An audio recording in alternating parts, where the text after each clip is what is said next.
Umabot sa higit 1,000 ang mga aksidenteng naitala nitong holiday season. Karamihan sa kanila, mga nakamotorsiklo gaya ng mag-live-in na nabangga ng van sa Quezon. Nasa frontline ng balitang yan, si Rainiel Pawid. Bulagta sa gilid ng kalsada ang rider na yan sa Katanawan, Quezon. Ang kinakasamang angkas niya sa motorsiklo, isinakay sa police mobile para isugod sa ospital. Kapwa sila binawian ng buhay matapos mabangga ng isang utility van. Base sa investigasyon, nakabuntot ang van sa motorsiklo. Sinubukang mag-overtake ng van para unahan ang motor, pero biglang dumating ang isa pang motorsiklo sa kabilang linya. Bumalik ang van sa linya nito pero nahagip naman ang motorsiklong sakay ang mag-live-in. Dahil dito, nawalan ng kontrol ang rider at tumama pa sa poste ng ilaw. Humiwalay na sa motor ang sidecar ng tricycle na yan sa highway sa Chaong, Quezon. Yan ang sinapit ng tricycle matapos sumalpok sa isang jeep.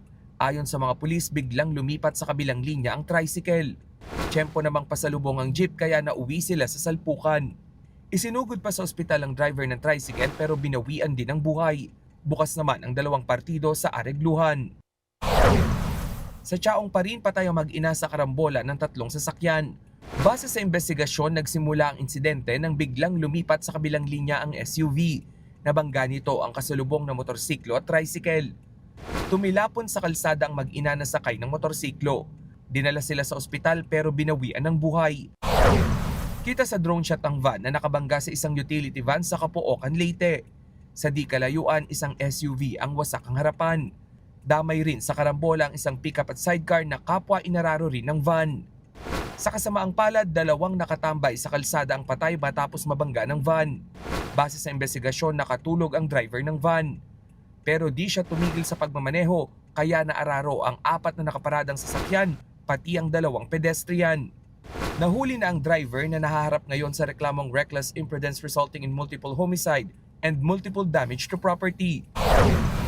Wasak ang motorsiklo na yan matapos sumalpok sa isang multicab sa Ormoc City, Leyte.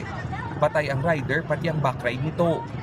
Ayon sa mga pulis, nagpagewang-gewang ang motorsiklo sa daan dahil nakainom ang mga sakay nito. Iniwasan ng multicab ang motorsiklo pero tuluyan pa ring nagbanggaan ang 2 sasakyan. Sugatan din ang driver ng multicab pero nasa kustodiya na siya ng mga pulis. Haharap siya sa patong-patong na kaso. Sa tala ng Department of Health, pumalo sa higit 1,000 ang bilang ng mga nasangkot sa disgrasya sa kalsada mula Disyembre 21 hanggang ngayong araw, Enero 2. Sa bilang na yan, 71% o karamihan ng mga sangkot ay mga nagmomotorsiklo. Bukod sa mga motor, may higit 100 pang natukoy na naaksidente dahil senglot o nasa impluensya ng alak. Habang higit 900 ang hindi gumamit ng safety accessories gaya ng helmet at seatbelt. Kaya paalala ng Department of Health, mag-ingat sa pagmamaneho sa kalsada. Laging tatandaan na suriin ang acronym na Blow Bagets. Ang battery, lights, oil, water, brakes, air, gas, engine, tires at self para makasigurong iwas sa aksidente. Nagbabalita mula sa Frontline, Rainiel Pawid, News 5. Mga kapatid, Cheryl Cosing po.